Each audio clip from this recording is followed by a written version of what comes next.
모든 그리스도인들이 부흥을 원합니다. 사랑하는 성도 여러분, 부흥을 원하십니까? 아멘입니까? 아멘. 모두 다 부흥을 원하고 있습니다. 그러나 정작 부흥에 대해서 잘 모르는 경우도 있는 것 같습니다. 부흥이란 단어는 단어의 뜻은 다시 활발하게 일어나는 것입니다. 한마디로 한 단어로 표현한다면 변화다, 이렇게 말씀드릴 수가 있겠습니다. 그러면 무엇에 대한 변화인 것입니까? 이 부흥이란, 진정한 부흥이란 무엇에 대한 변화입니까? 보통 우리가 변화를 말할 때 원하는 것은요, 상대방의 변화예요. 내 주변의 환경의 변화예요. 저 사람이 나한테 차가운데 좀 이제 변해서 나한테 따뜻하게 해줬으면 좋겠어. 혹은 지금 너무 여건이 열악한데 좀 이 여건이 좀 좋아져서 장사도 잘 되고 또 수입도 늘어나고 그랬으면 좋겠어. 젊은이들 같으면 취업하기 너무 어려운데 좀 취업 여건이 좋아져가지고 내가 이력서만 내면 몇 군데에서 합격했으니 좀 우리 회사에 와달라. 좀 이렇게 모든 여건이 바뀌어졌으면 좋겠어. 우리가 원하는 것들이 대부분 무엇입니까? 나는 안 변하지만 내 주변에 이 사람들, 환경들 좀 변했으면 좋겠다. 이것이 보통 원하는 것입니다. 그러나 진정한 부흥이란 나와 우리의 변화입니다. 저를 따라서 외쳐주시기 바랍니다. 진정한 부흥은 나와 우리의 변화이다. 아멘. 느헤미야는 자기 고국의 부흥을 열망하며 예루살렘에 갔습니다. 그는 무너진 성읍을 빠른 시일 안에 복구하였습니다. 그러나 무너진 성의 건축만으로 이스라엘의 부흥이 이루어진 것은 아닙니다. 성을 다시 쌓았다고 해서 부흥이 된 것은 아니에요. 오늘 본문에 나타난 모습이 이스라엘 백성들의 진정한 부흥의 모습입니다. 그리고 진정한 부흥이란 무엇인지를 우리에게 보여주는 것입니다. 이번 부흥회를 통해서 이와 같은 열망으로, 진정한 부흥의 그 열망으로 주 앞에 나아가시고 그 은혜를 입어서 복되게 살아가시는 저와 여러분 다 되시기를 주님의 이름으로 축원합니다. 첫 번째, 하나님과 그 말씀에 대한 변화입니다. 정확하게 말하면 하나님과 그 말씀에 대한 나의 변화예요. 부흥은 어떻게 이루어졌습니까? 오늘 이 본문 가운데 부흥의 역사가 어떻게 이루어지고 있습니까? 이스라엘 백성 중 알아들을 만한 사람들이 모두 예루살렘 그 성에 수문이라고 하는 그 문이 있습니다. 그 광장의 모임으로 시작이 되었습니다. 느헤미야가 새로 성을 쌓고요, 보수하고요. 그 성에는 여러 개의 문이 있는데 양의 문도 있고 뭐 동문도 있고 또 뭐 북문도 있고 그렇습니다. 그 중에 하나의 문이 수문입니다. 물숫자를 써서 워터게이트.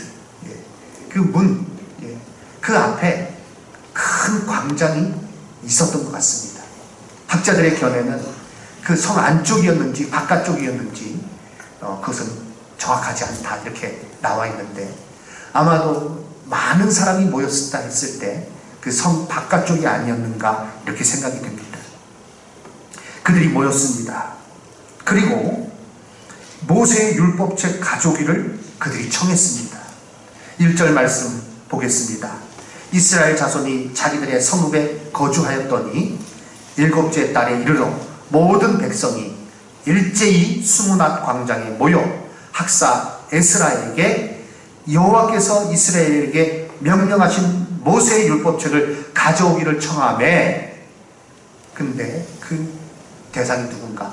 모든 이스라엘 백성 중에서 알아들을 만한 사람, 남녀노소 불구하고 알아들을 수 있는 사람은 다 모였다는 것입니다. 회중 앞 곧 남자나 여자나 알아들을 만한 모든 사람 앞에서 저거 이 말씀을 그들이 읽기를 듣기를 청했던 것입니다. 그 사람들이 모여서 그렇게 요청했던 것입니다. 에스라가 책을 펼칠 때에 모든 백성은 일어났습니다. 5절 말씀 보니 에스라가 모든 백성 위에 서서 그들 목전에 책을 펴니 책을 펼 때에 모든 백성이 어떻게 했다고요? 일어섭니다. 어떤 교회는요, 말씀 봉독 시간에 다 일어섭니다. 그 뜻이 있어요. 오늘 우리는 일어서진 않지만, 그러나 말씀 듣는 시간에 하나님 말씀을 받는 자세로, 그리고 경외함으로 우리가 말씀에 집중해야 될 줄로 믿습니다. 다 일어서고요. 그리고 6절에 에스라가 하나님을 송축했습니다. 위대하신 하나님을 송축하며 모든 백성이 어떻게 했다고요? 손을 들고 아멘, 아멘. 예.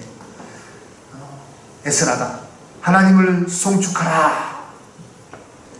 다 손을 들고 아멘, 아멘. 그들이 외치고 그리고 땅에 엎드려 여호와를 경배했다. 그리고 나서 말씀을 읽기 시작합니다. 그런데 이 말씀 읽는 시간이 새벽부터 정오까지 말씀을 낭독했습니다. 그런데 모든 백성들이 거기에 귀를 기울였어요. 3절입니다. 수문학 광장에서 새벽부터 정오까지 남자나 여자나 알아들을 만한 모든 사람 앞에서 읽음에 뭇 백성이 그 율법책에 귀를 기울였는데 말씀하고 있습니다. 새벽부터 정오까지라 했을 때 6시간 이상은 되는 것 같습니다. 그런데 그 많은 사람들이 알아들을 만한 모든 사람들이 귀를 거기에 기울였다는 것입니다. 요즘은 어떤가요? 말씀 전하는데요, 제가 여기서 말씀 전하는데 40분 넘어가고 50분 넘어가고, 그래서 12시 10분 20분 넘어가면 여러 성도님들이 시계를 보실 겁니다. 목사님, 시간을 지키셔야죠.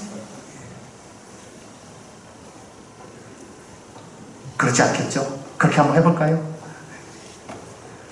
이때의 사람들이 그 6시간 이상 되는 말씀 낭독할 때에 다 귀를 기울였어요. 이것은 무엇을 말해주고 있습니까? 이스라엘 백성들이 하나님을 향한, 그리고 그 말씀에 대해서 사모하고 있었다는 것을 알려줍니다. 진정한 부흥은 우선 하나님께 대한 나의 변화, 우리의 변화예요.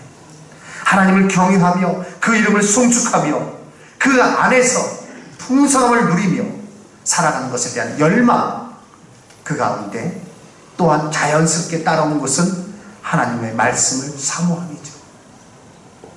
부흥이란 무엇입니까? 어떤 건물을 많이 올렸다고 해서, 건물을 크게 지었다고 해서 부흥이 아닙니다. 일시적으로 사람들이 많이 모였다고 해서 부흥이 아닙니다. 진정한 부흥은 나로 인하여서 내가 변화되고 우리가 변화되는데, 우선 하나님에 대한, 하나님의 말씀에 대한 우리의 변화입니다. 하나님 앞에 예배하지 않았던 자가 예배하는 것이, 하나님을 찬양하지 않았던 자가 하나님께 찬양하는 것이, 하나님의 말씀을 가까이 하지 않았던 자가 하나님의 말씀을 가까이 하며 그 말씀을 들으며 아멘, 아멘 응답하며 그 말씀 가운데 굳게 서는 것, 이것이 바로 부흥인 줄로 믿습니다. 이번 부흥의 기간 동안에 이러한 진정한 부흥의 역사가 내 안에 있기를 사모하시고, 그리고 기도하시고 참여하셔서 그 말씀 가운데 은혜 받으시는, 그 말씀에 귀를 기울이며 깨달으시는 저와 여러분 다 되시기를 주님의 이름으로 축원합니다. 하나님의 말씀이 내 안에 참 그것이 귀한 그런 양식이 되는 것, 그 말씀을 사모함으로 살아가는 것, 이것은 복 있는 사람의 모습입니다. 이것은 진정한 부흥의 그런 역사인 것입니다. 시편 1편 1절로 3절 말씀, 복 있는 사람은 어떤 사람이라고요? 복 있는 사람은 악인의 길을 따르지 아니하며 죄인의 길에 서지 아니하고 오만한 자의 자리에 앉지 아니하고. 그게 끝이 아니에요. 그리고 나서요, 복 있는 사람은 2절 말씀을 다 같이 읽겠습니다. 오직 여호와의 율법을 즐거워하여 그의 율법을 주야로 묵상하는도다. 예, 이것이 복 있는 사람의 모습이에요. 그래서 시냇가에 심은 나무와 같이 철을 따라 열매를 맺고 잎사귀가 가물어도 마르지 아니한 같으니 그가 하는 모든 일이 다 형통하리로다. 진정한 부흥은 어디서부터 시작됩니까? 바로 나의 변화입니다. 전에는 하나님의 이름을 부르지 않았습니다. 하나님 찬양하지 않았습니다. 전에는 하나님께 예배하지 않았습니다.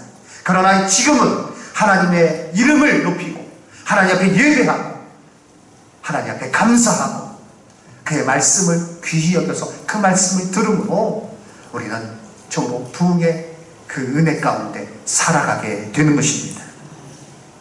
두 번째는요, 죄에 대한 변화입니다. 정확하게 말하면 죄에 대한 나의 변화입니다. 하나님의 말씀에 귀를 기울인 이스라엘 백성들에게 나타난 첫 번째 반응은 우는 것이었어요. 근데 우는데 그냥 우는 게 아니라 슬퍼하며 우는 것이었습니다. 9절 말씀 보겠습니다. 백성이 율법의 말씀을 듣고 다 우는지라. 에스라와 또 말씀을 해석하여 준 레위 사람들이 진정시켜야 될 정도로 오늘은 여호와의 성일이니 슬퍼하며 울지 말아라, 진정해라, 그들을 말려야 될 정도였습니다. 왜 울은 것입니까? 왜 이와 같이 울은 것입니까? 느헤미야 9장에 그 이유가 나와 있어요. 보면 이 집회 후에, 수문학 광장의 집회 후에 이스라엘 백성들이 깨달은 게 있어요. 아, 우리가 하나님 말씀을 지키지 못했구나. 그래서 바로 초막절을 지킵니다. 그런데 그 초막절을 지켰는데 그것이 얼마 만에 지킨 것인가? 언제 중단되었던 것인가? 17절, 느헤미야 8장 17절 말씀 보니까 사로잡혔다가 돌아온 회중이 다 초막을 짓고 그 안에서 거하니 눈의 아들 여호수아 때로부터 그날까지 이스라엘 자손이 이같이 행한 일이 없으므로 이에 크게 기뻐했다. 여호수아가 있는 그 시대까지 초막절을 지켰어요. 하나님 말씀을 지켰다는 거예요. 그런데 그 후에 무엇입니까? 이제 사사시대가 되는 거죠. 그때부터 하나님 말씀을 지키지 않았다는 거예요. 분명히 이 절기를 지켜라라고 명령하셨지만 그 절기가 지켜지지 않았어요. 절기만 지켜지지 않았을까요? 모든 부분에 있어서 하나님의 말씀대로 행하지 않은 거예요. 그 하나님의 말씀을 지킨다고 하는 것이 희망이 약화된 거예요. 그래서 여호수아 때까지 초막절을 지키고 이 느헤미야 이때에 이르러서 다시 초막절을 지키고 있는 것입니다. 이런 모습이 이스라엘 백성들의 영적인 상태가 어떤 것인가를 보여주는 거예요. 그런데 이제 말씀을 통해서 그것을 깨닫는 것입니다. 그리고 이것에 대해서 철저히 회개합니다. 느헤미야 9장 1절 이하에 보면 이제 초막절이 마치고 난 후에 성회가 집회가 계속돼요. 느헤미야 9장 1절 이하의 말씀, 그날 숨은 나흘날에 이스라엘 자손이 다 모여 금식하며 굵은 베옷을 입고 티끌을 무릅쓰며 모든 이방 사람들과 절교하고 서서 자기의 죄와 조상들의 허물을 자복하고 이날에 낮 4분의 1은 그 자리에 서서 하나님의 말씀 율법책을 낭독하고 낮 4분의 1은 죄를 자복했다라고 9장 1절에서 3절 말씀하고 있습니다. 이제 초막절을 지킨 후에 그들은 계속해서 이제 모이는데요. 4분의 1은 하나님 앞에서 자기들의 죄를 회개하는 시간을 갖습니다. 그리고 4분의 1은 하나님 말씀을 또한 듣는 시간을 갖습니다. 6시간 동안 회개하고 또 6시간 동안 말씀을 듣고 그들이 계속 그렇게 집회를 이어가는 중에 이제 자기들의 죄를 고백하고 하나님 말씀 떠나지 않겠습니다 결단하는, 언약하는 그런 행사를 하는데 그것이 느헤미야 9장의 내용입니다. 느헤미야 9장 33절 이하의 말씀에 그들이 고백합니다. 그러나 우리가 당한 모든 일에 주는 공의로우시니, 우리가 당한 모든 일이라는 것은 포로된 일입니다. 그 일에 있어서 주는 공의로우십니다. 우리의 죄 때문에 그렇게 된 것입니다. 그들은 깨닫고 있습니다. 우리 왕들과 방백들과 제사장들과 조상들이 주의 율법을 지키지 아니했습니다. 주께서 주신 말씀들을 순종하지 않았습니다. 그리고 베풀어 주신 큰 복과 그리고 넓고 기름진 땅을 누리면서도 주를 섬기지 아니하고 악행을 그치지 아니하였으므로 우리가 오늘날 종이 되었습니다. 철저하게 깨닫는 것입니다. 우리가 이렇게 바벨론의 포로가 되었던 것은 바로 우리의 죄 때문입니다. 주여 용서하여 주시옵소서. 부흥은요, 죄에 대한 나의 태도의 변화예요. 전에는 이 정도야 뭐 괜찮지 뭐, 이런 건 세상 살아가면서 어쩔 수 없는 거야, 죄에 대해서 심각하게 여기지 아니하고 그저 심상하게 여기며 그럴 수도 있는 거지 뭐 그렇게 가지고 이렇게 까다롭게 그렇게 하면 살아갈 수가 없어, 세상 살아갈 수가 없어. 이렇게 대한 태도에서 변화되어서 철저하게 하나님 말씀 가운데 자신을 비춰보며 주여 나를 용서하옵소서, 주여 나의 죄를 용서하여 주시옵소서, 내가 이 죄를 버리겠습니다, 내가 잘못했습니다, 내가 이 죄에서 떠나겠습니다 라고 결단하며 나아갈 때 바로 그것이 부흥인 것입니다. 한국교회에 큰 부흥의 역사가 1907년에 있었죠. 평양 대부흥운동입니다. 평양 장대교회에서 부흥 집회가 열렸습니다. 그 부흥 집회에 대해서 박용규 교수님, 한국 교회사의 아주 유명한 대가입니다. 제가 또 총신대학 다닐 때 직접 가르침을 받기도 했고요. 박용규 교수님 이렇게 서술했습니다.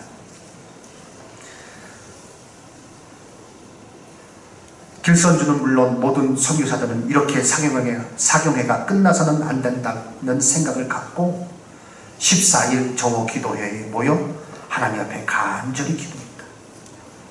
주님은 그들의 기도를 외면치 않으셨다. 그날 훈트가 말씀을 전한 후 이길함이 나와서 통성기도를 요청하자 청중들이 기도를 드렸다. 통성기도는 전날과 완연히 달랐다. 통성기도가 끝난 후 집으로 돌아가기를 원하는 사람들을 다 돌려보내고 600명이 남아 새벽 2시까지 간절히 기도했다. 이날 회개의 포문을 연 사람은 길선주였다. 길선주는 1년 전 세상을 떠난 자신의 친구의 재산을 정리하면서 당시 100달러에 해당하는 거금을 축복한 것이다. 성령께서 그의 심령을 비추시자 견딜 수가 없었던 것이다. 이날 길선주는 자신이 은혜를 막는, 성령의 임재를 막는 아간이라며 많은 회중 앞에서 공개적으로 자신의 죄를 고백했다. 그의 회개는 마치 뇌관에 불을 당긴 것처럼 그것에 모인 온 회중들의 회개로 이어졌다. 전장에 있었던 이기람은 다음 날 어제의 성령의 역사를 보고하면서 어제 있었던 그 집회는 어떤 말로도 형용할 수 없다고 표현할 정도였다. 15일 조지 맥튠 역시 놀라운 성령의 임재가 현시했다고 흥분을 감추지 못하고 미국 북장로교 총무 브라운에게 보고했다. 보고의 내용입니다. 우리는 매우 놀라운 은혜를 경험하고 있습니다. 성령께서 권능 가운데 임하셨습니다. 장대인 교회에 모인 지난밤 집회는 최초의 실체적인 성령의 권능과 임재의 현시였습니다. 우리 중 아무도 지금까지 이전에 그 같은 것을 경험하지 못했으며 우리가 웨일즈, 인도에서 일어난 부흥운동에 대해서 읽었지만 이번 장대인 교회의 성령의 역사는 우리가 지금까지 읽었던 그 어떤 것도 능가할 것입니다 라고 기록했습니다. 회개하는 가운데, 죄를 떠나는 가운데 성령께서 강하게 역사하시고 성령의 역사하심으로 복음이 증거되고요, 많은 사람들이 회개하고 주 앞으로 돌아오는 귀한 역사가 있는 것입니다. 우리는 나는 변하지 않고 옆에 있는 분들이 열심히 전도해서 이 자리가 꽉 차면 그거 부흥이다.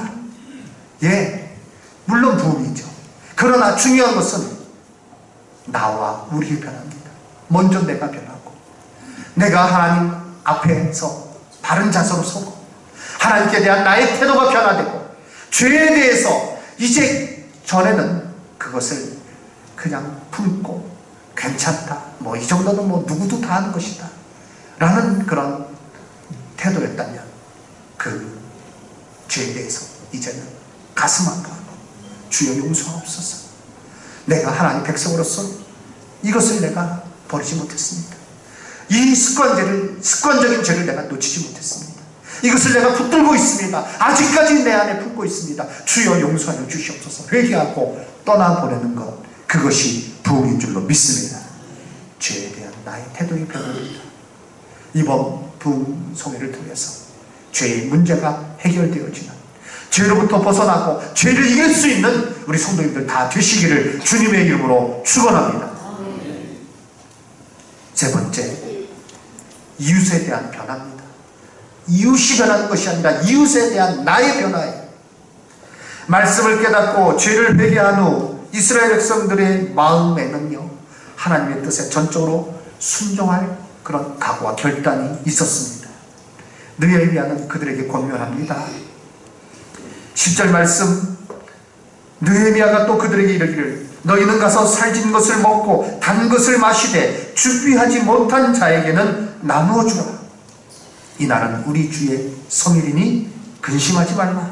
여호와로 인하여 기뻐하는 것이 너희의 힘이다 라고 느헤미야가 백성들에게 권면할 때 백성들은 어떻게 했습니까? 12절 말씀 다 같이 읽겠습니다. 12절 함께 읽겠습니다. 모든 백성이 곧 가서 먹고 마시며 나누어 주고 크게 즐거워하니 이는 그들이 그 읽어 들려준 말을 밝히 알미라.